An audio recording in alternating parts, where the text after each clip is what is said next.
buenas noches, distinguido público de su programa Glucodón al Corazón. Como todos los miércoles, el doctor Josué Pichardo, un servidor, para hablar con ustedes de temas de salud. La doctora Ivette Gómez igualmente está los martes hablando de salud bucal, de odontología responsable. Este día es un día especial para mí porque vamos a compartir un tema con una doctora amiga, colega, y que compartimos varias cosas. Trabajamos en los mismos centros casi 20. Ella trabaja en el Instituto Nacional de la Diabetes, la versión oriental. Yo trabajo en el Instituto Dominicano de Cardiología. Igualmente la doctora trabaja en el Centro Policlínico Nacional en horario de la tarde y yo trabajo en el Centro Policlínico Nacional. O sea que es una colega, amiga, y compartimos muchísimas cosas, incluyendo la parte médica. Y vamos a hablar con ella, con la doctora Carlina Castillo, quien es médico diabetólogo nutricionista. Vamos a hablar con ella en el día de hoy de diabetes. Un día especial porque igualmente en este mes se celebra el Día Internacional de la Diabetes, o se celebró recientemente porque fue el 14 de noviembre. Así que estamos fresquecitos para esa fecha y veremos cómo los casos de diabetes, que es una de las enfermedades crónicas no transmisibles que hemos mencionado en tantas ocasiones y que igualmente es un riesgo o aumenta el riesgo de enfermedades cardiovasculares o de enfermedades ateroscleróticas. Vamos a ver cómo realmente, y me comentaba la doctora, incluso han aumentado los casos de diabetes en este momento, motivo de la pandemia. Así que, señores, gracias por estar con nosotros como cada miércoles.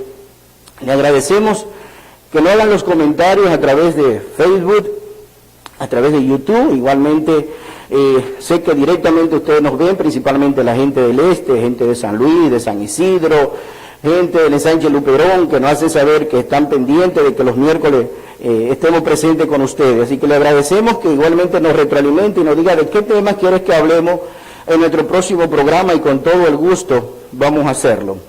Así que gracias por estar ahí con nosotros, gracias por compartir con nosotros sus inquietudes y nos vemos en un momentito para que comencemos a desarrollar este tema sumamente interesante, diabetes como enfermedad crónica no transmisible y como cardiólogo, claro está, yo llevaré a la doctora un poco a mi terreno y veremos la diabetes como riesgo para enfermedades cardiovasculares y enfermedades ateroscleróticas.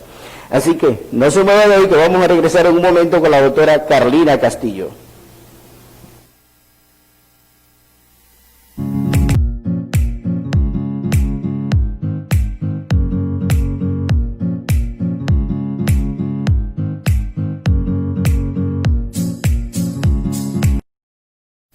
Gracias, mi querido público, por permanecer con nosotros. Esto es Glucodón al Corazón, el doctor Josué Pichardo con ustedes. Y esta noche, como le mencioné al inicio, vamos a compartir con una doctora, con una amiga, con una colega. Compartimos espacios de trabajo en el Centro Policlínico Nacional en el horario vespertino. Es la doctora Carlina Castillo, quien es médico diabetólogo nutricionista y especialmente porque este mes es el donde se celebra el Día Internacional de la Diabetes, el 14 de noviembre recién pasado, se celebró ese Día Internacional. Así que, doctora Carlina, gracias por acompañarnos, gracias por permitirnos compartir con usted esta noche. Muchas gracias, Josué, por invitarme a su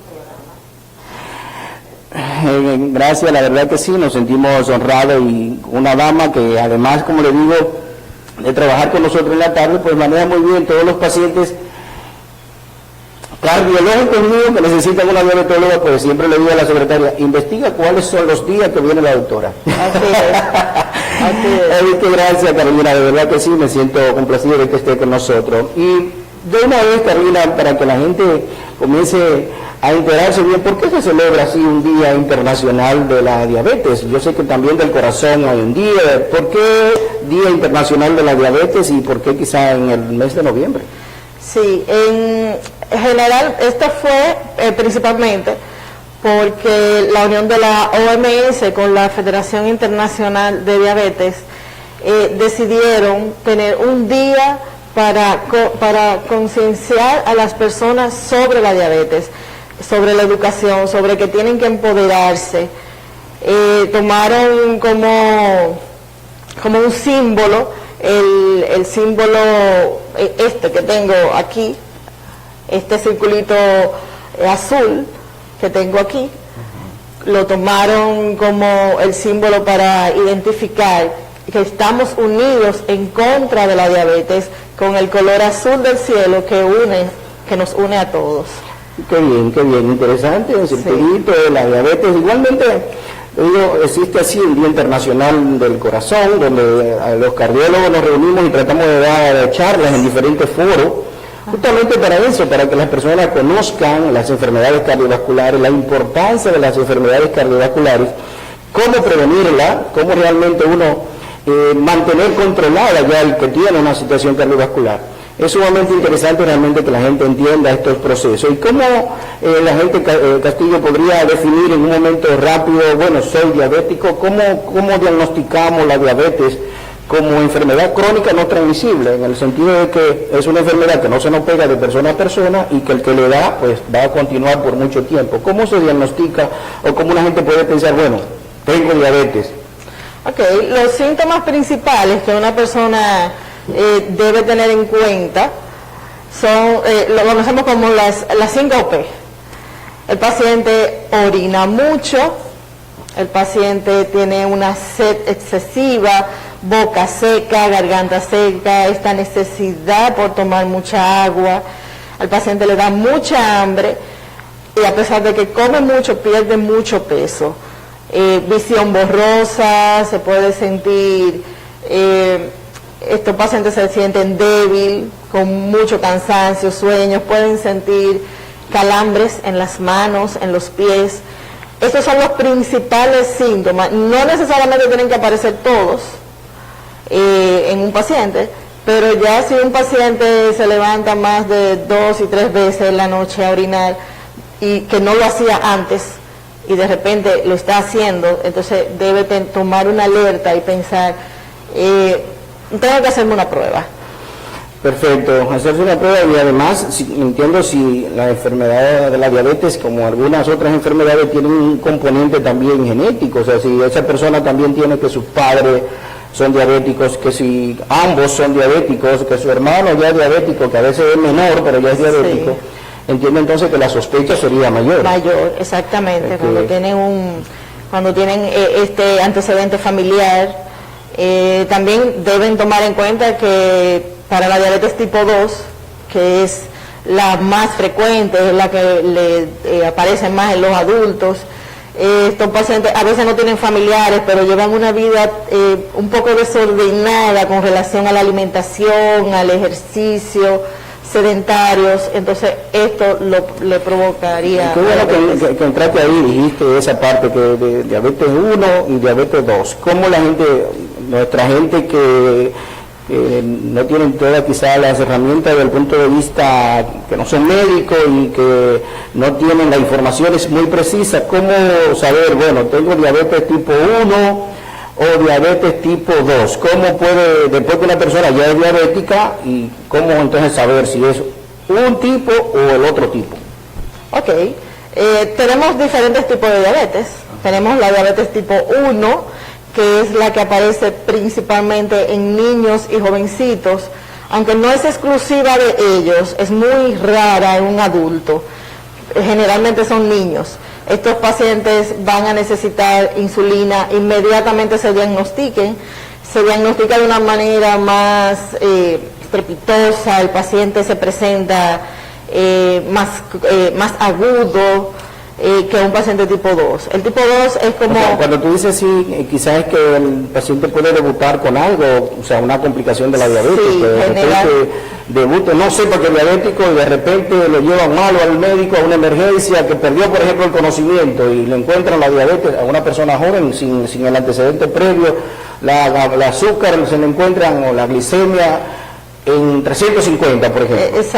Exactamente. El paciente, estos pacientes, la mayoría debutan con lo que nosotros llamamos la cetoacidosis diabética, que esta es una complicación que aparece muy frecuentemente en estos pacientitos jovencitos y que son delgados. Estos pacientes generalmente son delgados, estos pacientes no tienen antecedentes familiares, muchas veces sus padres, sus abuelos no hay diabetes. Sí pueden tener un hermano con diabetes, pero no directamente sus padres o abuelos como con diabetes. Esta es la tipo 1. La tipo 2, que es la más frecuente, es la que esta es la diabetes que aparece generalmente en el adulto. Estos sí son pacientes que pueden tener antecedentes familiares, que tienen familias con diabetes, como te comentaba, que tienen una vida desordenada con relación a la dieta, al ejercicio, hay obesidad. Entonces, estos pacientes generalmente no debutan tan agudamente, o sea, no se presenta así como que me puse mal, me llevaron a la emergencia, sino que, bueno, me siento un calambrito, déjame a ver, estoy orinando un poco más, déjame ver. Entonces, cuando van al diabetólogo o a cualquier médico, que le hacen su prueba de azúcar, entonces ahí la tienen. Que de hecho los médicos se les mandamos a hacer casi todos, aunque no seamos diabetólogos, no seamos endocrinólogos. Exacto. Pues los médicos le mandamos a hacer a nuestros pacientes una rutina de análisis, y en esa rutina regularmente está incluida la glicemia, hemograma, prueba del riñón. Entonces esos pacientes pudieran aparecer con azúcar entonces ya alterada, y dentro de esa investigación aparecer como diabético. Y realmente, ¿qué define el tener que darle de inmediato entonces a esos pacientes tipo 1? Tú me dices que de inmediato hay que darle insulina, que es un miedo. O sea, a veces las personas, de una vez insulina, y a veces las personas, de hecho, tengo pacientes que a veces se resisten un poco a la utilización de la insulina. O sea, ¿qué entonces, qué es lo que lleva a qué? Y quiero que los pacientes lo entiendan bien, porque a veces algunos de mis pacientes van al consultorio, doctor, me tomo mi pastilla, pero el azúcar no está controlada, ahora quiere el diabetólogo ponerme insulina. Realmente, cuando, sé que en los tipo 1 dijiste que se debe poner insulina de una vez, ¿alguna razón especial? Y en los tipo 2, los diabéticos tipo 2, en un momento dado veo que también tienen que ponerle tratamiento con insulina. Con insulina. Sí, el paciente tipo 1 es por la sencilla razón de que el páncreas deja de producir insulina. Inmediatamente el paciente debuta, ya su páncreas ya no está produciendo nada de insulina, y el ser humano no vive sin insulina. Entonces tenemos que poner insulina. Esto es en los tipo 1. En los tipo 2 hay pacientes que iniciamos dándole una pastilla, no es necesario poner insulina desde el inicio, con la dieta y el ejercicio se pueden mantener bien controladitos, pero recordemos que la diabetes es una enfermedad crónica, por lo tanto va a ir degenerando y va a llegar un momento en que va a necesitar la insulina. El asunto está en que es un tema tabú.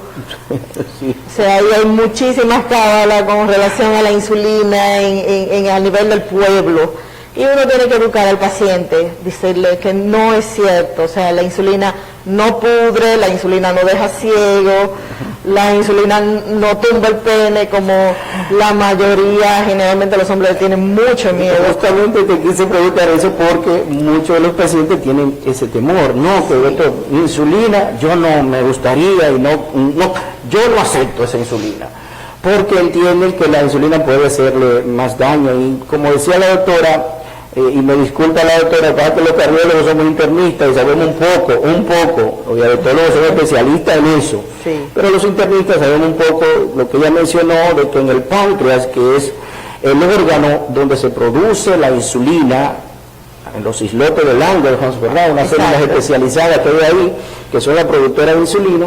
Los pacientes entonces tipo 1 dejan de producir insulina completamente. No hay forma de darle pastilla a ellos, porque la pastilla lo que hace es justamente estimular el páncreas para producir más insulina, pero si no hay insulina, no hay forma de estimular para producir más. Entonces los tipo 1, insulina de una vez.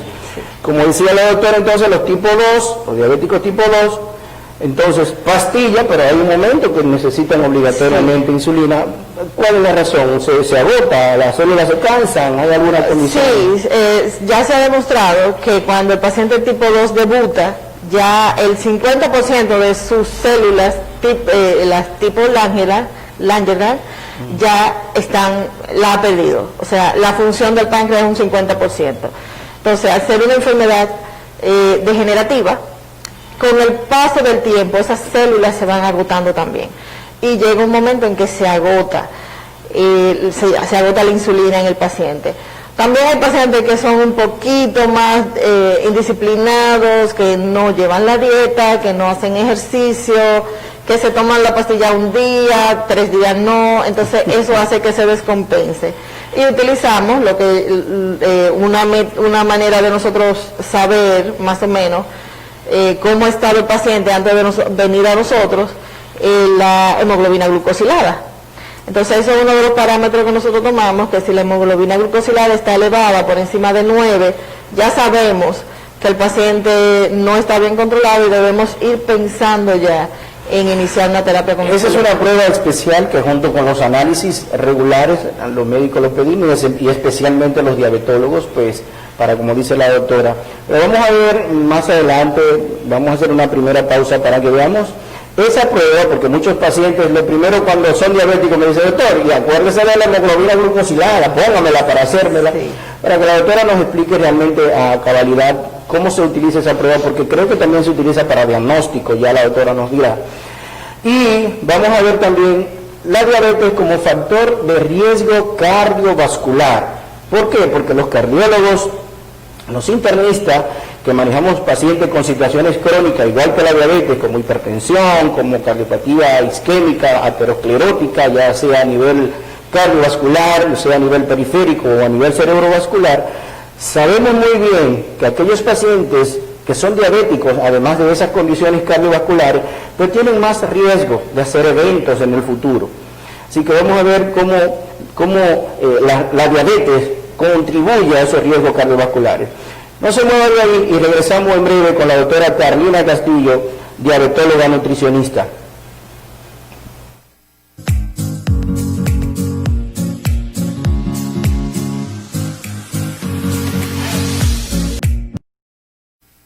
Señores, seguimos conversando con la doctora Carlina Castillo, quien es médico diabetóloga nutricionista y quien labora en el Instituto Nacional de Diabetes Versión Oriental e igualmente en el Centro Policlínico Nacional en el horario vespertino. Yo soy el doctor Josué Pichardo, que estoy con ustedes como todos los miércoles. Estamos hablando de diabetes con la doctora y vamos a ver cómo la doctora nos ayuda a identificar, ya vimos los síntomas que algunas personas pueden presentar, que luego a comenzar a pensar en diabetes, aunque la gente del campo, en mi caso, que nací en un pueblo de Puerto Plata, escuchaba a las personas mayores decir, bueno, hay que ver, porque si usted orina y las hormigas le van, está orinando dulce. Eso puede ser que sea diabético. Carlina, ¿cómo hacemos realmente el diagnóstico de diabetes? ¿Tenemos que esperar obligatoriamente síntomas o podemos hablar previo a algunas cosas para poder evitar que la persona tenga daño en algunos órganos, como puede producir la diabetes, ya al momento del diagnóstico? Sí, realmente no hay que esperar los síntomas. Si es una persona que tiene riesgo, como hablamos anteriormente, que tiene antecedentes familiares, que está obeso, pasa de 35, aunque no necesariamente, porque tengo muchos pacientes jóvenes con diagnóstico de diabetes, entonces debe ir pensando, debo hacerme una prueba. La prueba del azúcar, la glicemia, debería hacerse por lo menos una vez al año. Cuando el paciente que no tiene ninguna complicación, no tiene nada, entonces una vez al año hace su rutina. Entonces tenemos unos valores. La diabetes, ¿es diabetes? Bueno, tenemos prediabetes y diabetes. Entonces... o sea, eso significa que yo puedo tener niveles casi normal de azúcar y ser prediabético. Exacto, exacto. O sea, lo normal es que en ayunas el azúcar esté entre 60 y 100. 60 y 100. Ya si llegó a 101 hay una alteración. Entonces, desde 101 hasta 125 es prediabetes. Entonces, en ese rango, cuando un paciente aparece con este número en ayunas, entonces nosotros mandamos a hacer lo que conocemos como la prueba de tolerancia a la glucosa. Con esto es que vamos a llegar al diagnóstico definitivo si es una prediabetes o diabetes. Entonces, luego que le hacen esta prueba, que es donde le dan como un juguito dulce en el laboratorio, esperamos 2 horas y 2 horas después se le hace una segunda prueba. Si esa prueba está entre 141 y 199 es una prediabetes. Ya si llegó a 200 es diabetes. Igual es diagnóstico de diabetes, una prueba de azúcar mayor de 200 a cualquier hora del día. No importa que el día anterior haya comido bizcocho. Eso es sumamente interesante, Carlina, sumamente interesante, porque a veces la persona, no, yo tengo el azúcar en 150, pero eso fue que me comí un dulcito anoche. O tengo el azúcar en 114, no, eso fue que yo cené en ayunas realmente. Entonces ya en ese momento hay que comenzar a tomar entonces conducta. Por ejemplo, en cardiología, que se habla de un estado de prehipertensión, por ejemplo, aquellas personas que andan con una presión entre 120, 139, que teóricamente ya no es así, porque una nueva clasificación de hipertensión reciente del American Heart y la ACC, pues dicen que todo aquel que tiene entre 120 y 129 ya está hipertenso, o sea que usted tiene que comenzar a tomar conducta, aunque no conducta farmacológica. Entonces lo que quiero extrapolar esto quizás a la parte de la diabetes. En la parte cardiovascular, aquellos pacientes que andan manejando así esa presión entre 120, 129, que a veces llegan a 130 y que uno teóricamente esperaba a 140 para hablar de hipertensión, pero en este momento hay que revolver un poco más la cosa de acuerdo a los factores de riesgo. En esos pacientes hipertensos, pues yo no voy a dar obligatoriamente tratamiento farmacológico, sino que voy a comenzar a hacer algunos cambios en su estilo de vida y tratar de concientizar adecuadamente a ese paciente para hacer esas modificaciones y evitar que el paciente llegue a una hipertensión franca.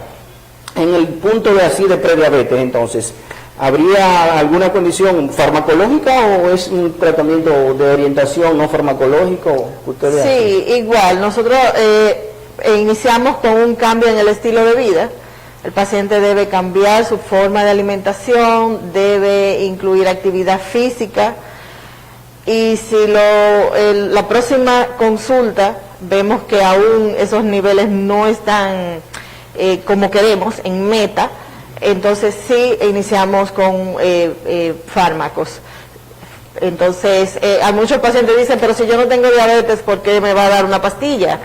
Pero sí, está ya en los esquemas que se le da medicamentos a los pacientes que tienen prediabetes. Perfecto, o sea que ustedes, igual que nosotros, pues claro está, si una persona se le da 3 meses, en el caso de la parte cardiovascular, aquellos prehipertensos que están manejando esas presiones así, borderline, 3 meses y chequeos de la presión que se puede hacer ambulatorio, o sea, lo que se llama AMPA o MAPA, y dependiendo del comportamiento de esa presión, entonces, si no logramos en esos 3 meses que esa presión regrese o lo que sube es un poco más, pues entonces, claro está, ahí iría un tratamiento farmacológico. Y ver la diabetes, doctora, como un factor de riesgo, realmente sabemos que aquellos pacientes diabéticos y que a veces no se diagnostican a tiempo, o cuando se diagnostican ya el paciente tiene síntomas en algunos órganos, ¿cómo enfrentar ese proceso? En el sentido de que a esos pacientes cuando ya van a ver al diabetólogo o van a ver al médico endocrinólogo, al que prefieran, en el sentido del manejo de su asunto desde el punto de vista metabólico, ¿cómo enfrentar esa situación si ya hay algún dato de algún daño, principalmente a los órganos diana, donde la diabetes tiende a afectar más? Sí. Órganos diana, la doctora nos va a decir cuáles son esos órganos que donde hay un daño más precoz, quizá, o más rápido del asunto de la diabetes no diagnosticada a tiempo y no tratada. Sí. Bueno, ya nuestros colegas cardiólogos dicen que la diabetes es una enfermedad cardiovascular. Y de verdad tenemos que verlo así, porque la diabetes es el principal factor de riesgo para enfermedad y para por muerte cardiovascular también. Estos pacientes tienen mayor riesgo de tener un infarto, una trombosis, tiene 3 veces mayor el riesgo que una persona que no tiene diabetes. Por lo tanto, tenemos que ver la diabetes como un factor de riesgo muy importante para enfermedad cardiovascular. Porque afecta principalmente, como usted dijo, los órganos diana, que son corazón, riñón, cerebro y todo el endotelio, que entonces nos lleva a la aterosclerosis. A la aterosclerosis, y que la doctora me permita que ya mencionó una palabra donde el cardiólogo puede quedar callado. Claro que no, ya eso le compete a usted. Mencioné el endotelio vascular, o sea, el endotelio vascular es una capita de célula que uno tiene por dentro de los vasos sanguíneos, donde se producen algunas sustancias benéficas para nuestro organismo.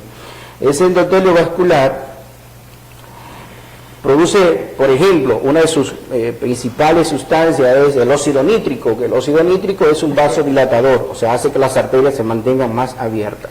Cuando ese endotelio vascular se altera, se afecta, se daña, pues es asiento entonces de enfermedad aterosclerótica, y una de las principales razones es la diabetes, que se altere el endotelio vascular y ser asiento entonces de junto con el colesterol elevado, esa combinación dañina, esencialmente el LDL colesterol, esa combinación dañina produce entonces que células cargadas de grasa se vayan metiendo dentro de él y formando entonces placas de ateroma.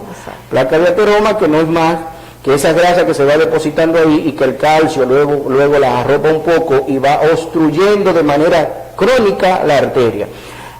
La mayoría de las personas que nos están viendo saben lo que significa la parte crónica, en el sentido de que crónico no significa más malo, crónico significa que tiene mucho tiempo, que es de largo tiempo. Agudo es que es reciente, que comenzó recientemente. Por eso es que hablamos que la diabetes, como las enfermedades cardiovasculares, la mayoría de las enfermedades cardiovasculares, son enfermedades crónicas no transmisibles, o sea, porque duran mucho tiempo y por eso pueden afectar los órganos.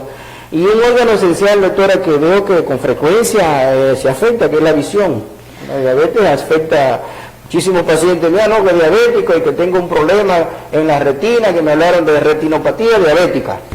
Exactamente. Nosotros tenemos en la diabetes lo que son las complicaciones crónicas y las complicaciones agudas. Una de las complicaciones agudas fue la que mencioné al inicio, la cetoacidosis diabética, la hipoglicemia, o sea, cuando el paciente le baja mucho el azúcar, más de lo normal, y pierde el conocimiento. Esa es una de las complicaciones agudas, como usted dice, en el momento. Entonces están las complicaciones crónicas, que son las enfermedades cardiovasculares, el infarto y los demás órganos, como que le daña la vista, daña la circulación de las piernas, entonces daña los nervios y produce lo que es la neuropatía diabética, daña los riñones produciendo la nefropatía diabética. Algo ahí, Carlina, para edificar un poco el proceso, que tú nos ayudes a que los pacientes entiendan bien esa parte. Muchos de los pacientes diabéticos se quejan de esa sensación de hormigueo en las piernas y de que le andan cositas, de que siento que me pinchan, de que me corren, de que realmente, ¿qué implicaciones que tiene la diabetes sobre esa parte? Sobre ese síntoma que la mayoría de los diabéticos que ya tienen un tiempo siendo diabéticos, pues van con esa molestia, y que a veces uno dice, bueno, ¿qué hacemos aquí? Sí, esto es lo que nosotros llamamos la neuropatía diabética. Yo utilizo un ejemplo muy simple con los pacientes para que me entiendan lo que es neuropatía diabética. Tenemos el nervio, ¿verdad? Y yo lo comparo con un cable eléctrico. Si tenemos un cable que está cubierto por un plástico que permite que cuando le pongamos la mano no nos dé corriente, pero entonces viene el azúcar, cuando está alta, y quita ese plástico. Y si queda peladito el plástico, el alambre, nos va a dar corriente, nos va a dar dolor. Eso mismo pasa con el nervio. Tiene una capita que se llama mielina, entonces llega el azúcar quita esta mielina y el nervio queda descubierto. Entonces produce dolor, produce este hormigueo, este calambre, esta sensación que los pacientes me dicen, yo siento que piso algodón, yo no siento que estoy pisando el piso. Los pacientes se cortan y no se dan cuenta, sino cuando ven la sangre, wow, me corté, porque está viendo la sangre. O sea que en ese momento entonces la neuropatía diabética no solo entonces no le va a producir al paciente esa sensación de hormigueo, de calambre, sino que quita entonces la sensibilidad. Quita la sensibilidad. O sea que a veces la gente entonces puede estar una quemadita ahí, una quemada y se da cuenta cuando tiene el golpazo, ¿no? Sí. No, y las mujeres que van al salón y se arreglan sus pies y le cortan las uñas, le cortan un ladito ahí, no se dan cuenta y ya luego vienen con un pie diabético. Que es algo sumamente frecuente, las personas que tienen diabetes y que han sufrido esta situación saben lo complejo que es y lo complejo que es la curación de ese pie diabético. Sí. En el tiempo, o sea, que a veces duran con esa lesión mucho tiempo, muchas situaciones, se infectan con frecuencia y realmente ya que se debe eso es el asunto que tiene el nombre de la enfermedad, el pie diabético. Pie diabético, exactamente. Es una combinación de la neuropatía con el daño de la circulación que también produce la diabetes. Entonces, cuando el paciente pierde la sensibilidad, muchas veces camina, el pie se le deforma, hace puntos de apoyo en un solo lado, se le forman callos y luego una úlcera. Entonces ahí viene lo que es el pie diabético. Si se infecta esa úlcera, si llega una bacteria, entonces, ¿qué comen la bacteria? Azúcar, y si el paciente tiene el azúcar elevada, esa bacteria va a ser muy difícil eliminarla de ahí, entonces van a venir las complicaciones, el absceso y luego lo que conocemos, que las amputaciones de un dedito, de un pie, de la pierna completa. Es sumamente complejo, o sea, a veces las personas diabéticas, sabemos el temor que le tienen los diabéticos a cortarse, a hacerse una lesión, justamente eso que menciona la doctora, que es algo bien complejo en el sentido de que comienza la lesión así como ella dice en un dedo, pero luego aumenta la lesión y a veces hay que amputar una pierna, que es uno de los casos ya más traumáticos. Es una persona que va a quedar con un cierto nivel de invalidez, claro está, hay prótesis, hay medios para ayudar a que esa persona vuelva a integrarse, pero la realidad que produce una situación compleja inicialmente al paciente, a la familia, igualmente a la parte social. Le agradecemos muchísimo que estén con nosotros, vamos a hacer una segunda pausa y cuando regresemos quiero que la doctora nos diga algo que vemos con mucha frecuencia y que las mujeres jóvenes le temen mucho y que a veces he visto pacientes en mi consultorio y tengo que enviárselo a la doctora, que son embarazadas que pueden ser o que pueden desarrollar diabetes en el embarazo. O sea, ¿qué pasa con esas personas? ¿Cuáles son las condiciones que pudieran incidir en que la mujer embarazada pueda desarrollar diabetes? Así que no se mueva de ahí, que estamos hablando con la doctora Carlina Castillo, diabetóloga nutricionista del Centro Policlínico Nacional y del Instituto Nacional de Diabetes de la zona oriental. No se mueva y regresamos en un minutito para que la doctora nos hable de esto. Seguimos, señores, en este conversatorio sumamente interesante con mi colega, compañera de labores en el Centro Policlínico Nacional, la doctora Carlina Castillo. Estamos hablando de diabetes, cuáles son los riesgos que conlleva la diabetes. Y como ella dijo en una ocasión, los cardiólogos vemos la diabetes como una enfermedad cardiovascular, porque la mayoría de los pacientes diabéticos lamentablemente se van a complicar, la mayoría se van a complicar con situaciones cardiovasculares. Claro está, si no llevan un control bien adecuado. Eso significa que usted puede retrasar la aparición de las situaciones delicadas, de las complicaciones de la diabetes, si usted tiene una buena prevención, si usted tiene una buena alimentación, si usted hace actividad física frecuente, si usted tiene una alimentación adecuada, si usted tiene o disminuye la carga de estrés diario, porque de hecho cuando hay un estrés permanente hay una liberación de algunas sustancias que no le convienen mucho a los diabéticos, bien, porque se liberan sustancias a nivel de médula suprarrenal que estimulan la producción de azúcar, que alteran lo que se llama el metabolismo de los hidratos de carbono. Así que hay que tratar de manejar ese riesgo para que al final no se junten con las situaciones cardiovasculares de los hipertensos, de las personas que han hecho stroke, o sea, accidente cerebrovascular o que han tenido infarto. Le decía que quería que la doctora nos explicara ya en esta parte final aquellas mujeres que se embarazan, mujeres jóvenes que hacen una condición que a veces puede complicar un poco el embarazo y que no solo el embarazo, sino que también su niño, la criatura que va a nacer, pudiera tener algunas consecuencias de ese desarrollo de diabetes gestacional. Doctora Carlina Castillo, ¿en qué consiste realmente esa parte de diabetes gestacional? Sí, cuando hablamos ahorita de los tipos de diabetes, dije que había varios tipos. Este es el tercer tipo de diabetes, que es la diabetes gestacional. Aparece principalmente en mujeres embarazadas que ya van por las 20, 24 semanas de embarazo. Muy raro que aparezca antes de ahí. Esto sucede porque el embarazo en sí es diabetogénico. Nosotros le decimos así por lo mismo que usted dijo, se liberan ciertas sustancias que estimulan la formación de azúcar en el cuerpo. Entonces, todas las mujeres en el embarazo tienen un pequeño riesgo, pero hay un riesgo realmente en las mujeres que ya pasan de 35 años, mujeres que se embarazan estando obesas, mujeres que tienen antecedentes de que embarazos anteriores presentaron la diabetes gestacional, que tienen familiares con diabetes, mujeres que no llevan una alimentación adecuada durante el embarazo, entonces van a presentar niveles elevados de azúcar que puede complicar mucho ya la labor de parto, como puede complicar la vida del bebé.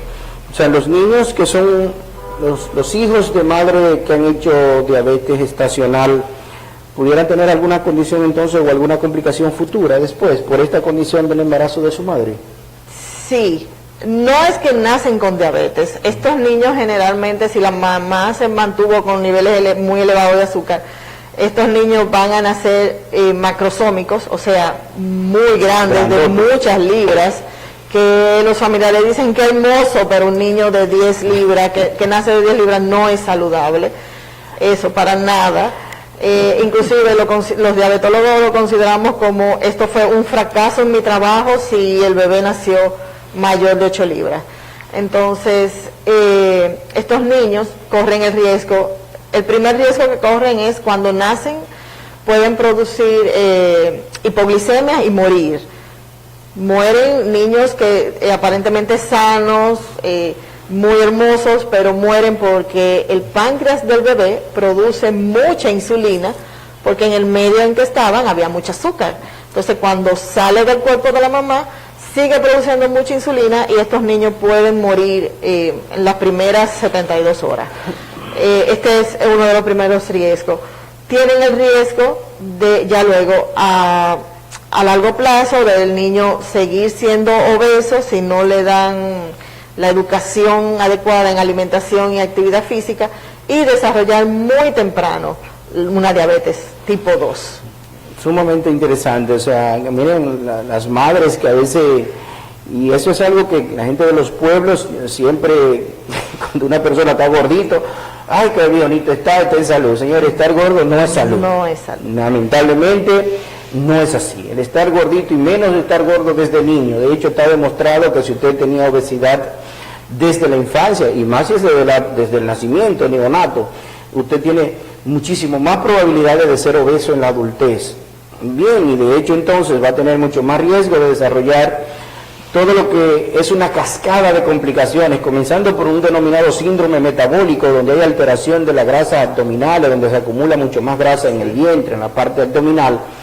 Viene después lo que se llama resistencia a la insulina, que es una alteración realmente de que ya la insulina no funciona adecuadamente. Viene la alteración de las grasas, de los lípidos. Entonces esas personas que tienen esas condiciones pues pueden desarrollar enfermedad aterosclerótica, enfermarse sus arterias, taparse sus arterias a temprana edad. Hay algo interesante, Carlina, también, que no quiero que se me escape contigo aquí, aprovechar tu presencia. Muchas personas que van a cirugía a veces pequeña, pero ¿hay alguna contraindicación realmente de procedimientos quirúrgicos, o hay que tener un cuidado especial en aquellas personas que van a un procedimiento quirúrgico, sea pequeño, sea mediano, sea grande, desde el punto de vista de control del azúcar? Porque sabemos que una de las cuestiones que la gente más le teme es que dicen los diabéticos no cicatrizan bien. Y si no cicatrizan bien y ir a una cirugía, hay que estar bien claro, porque puede venir de una cirugía pequeña una complicación. ¿Cuáles son los cuidados y qué tenemos realmente que tener en cuenta en ese aspecto? Sí, generalmente si son cirugías electivas, o sea, que se planifican. Que no son emergencias. Que no son emergencias. Los cirujanos me lo envían, los pacientes, y si yo determino mediante la hemoglobina glucosilada, que ya lo hablamos anteriormente, y yo veo que tiene una hemoglobina glucosilada alta, por encima de 9, yo generalmente no autorizo una cirugía, porque eso quiere decir que el paciente no está metabólicamente controlado, tiene un azúcar, aunque en ese día haya llegado con un azúcar en 100, fue ese día, o sea, los demás días está descontrolado. Entonces ahí es que vienen las complicaciones, que no cicatriza, que se puede infectar, pero si es un paciente que está en meta, que su hemoglobina glucosilada está controlada, su azúcar está controlada, no hay ninguna contraindicación para cirugía. Perfecto, o sea que los diabéticos no tienen por qué tener ese miedo, Claro lo que hay que estar claro de que usted está llevando un tratamiento y de que ese tratamiento está siendo efectivo y de que usted tiene su azúcar bien controlada. Carlina, aprovechando que pasó tan recientemente el Día Mundial de la Diabetes, sé que tus pacientes, que muchos de ellos nos compartimos en el sentido de que son tus pacientes y también yo lo veo como cardiólogo. De hecho, nos van a ver allá porque vamos a poner esto allá frente a nuestro consultorio para que nuestros pacientes mientras esperan, pacientes, Así es. mientras esperan de manera paciente, que a veces se desesperan, pacientemente ver nuestro programa, ahí viendo estas orientaciones. ¿Qué decirle a esos pacientes diabéticos en este recién pasado día? ¿Cómo prevenir realmente las complicaciones de la diabetes? ¿Qué hacer? ¿Cómo nosotros, de hecho, los que todavía no somos, cómo prevenimos realmente hacernos diabéticos y aquellos que ya son, cómo prevenimos las complicaciones de la diabetes? Ok, yo utilizo mucho el término de no decir que la diabetes es una enfermedad. La diabetes es una condición que no define la persona. O sea, la diabetes no dice quién tú eres. Por lo tanto, no debes dejar que la diabetes te controle. Tú debes controlar la diabetes. ¿Y de qué manera yo la controlo? Muy, muy fácil.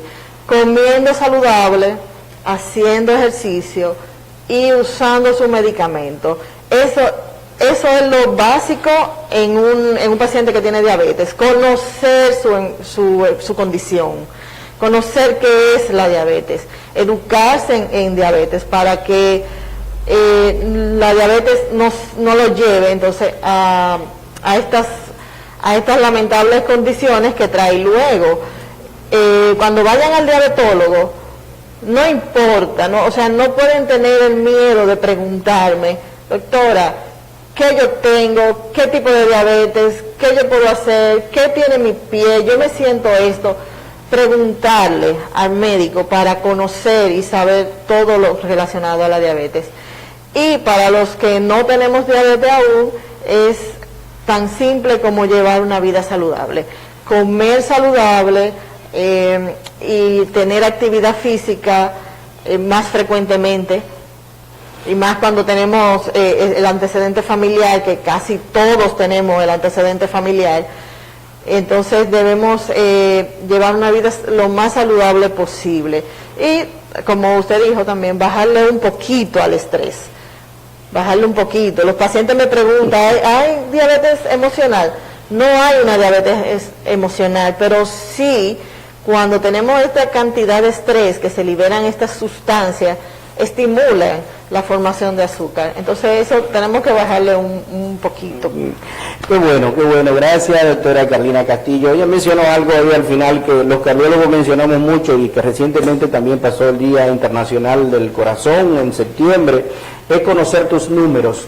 Conocer tus números en el caso cardiovascular, igual conocer tu número de presión arterial, conocer tus números de colesterol, cómo está tu colesterol bueno, tu colesterol malo, y conocer tus números de glicemia, tu número de azúcar.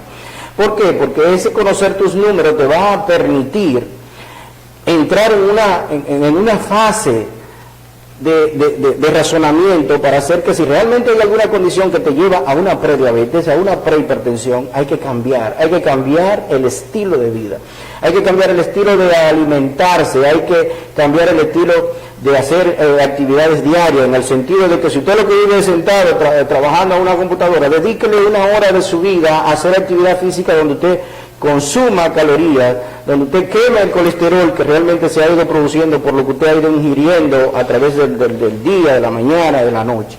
Así que, doctora Castillo, le agradecemos infinitamente la presencia con nosotros esta noche. Espero que volvamos a vernos no muy lejos y que volvamos a hablar con nuestros pacientes, porque creo que nuestra sociedad depende mucho de lo que nosotros los médicos, lo que trabajamos en el día a día como profesionales de la salud, podamos darle de manera plana, sencilla y que nos entiendan para prevenir realmente las condiciones crónicas no transmisibles. Gracias, mi querida doctora. Gracias, doctor, por la invitación. Para mí ha sido un placer. Gracias a usted, agradecerle igualmente por su atención y que el próximo miércoles, Dios mediante, estaré por aquí, el doctor José Pichardo, los martes está la doctora Aide Gómez. Así que un placer enorme para mí compartir con ustedes. Pueden seguirnos, como ustedes saben, en Facebook Live, igualmente pueden entrar a nuestro canal de YouTube y ver esta conversación que hemos tenido en el día de hoy con la doctora Carlina Castillo. Muy buenas noches y nos vemos el próximo miércoles, Dios mediante.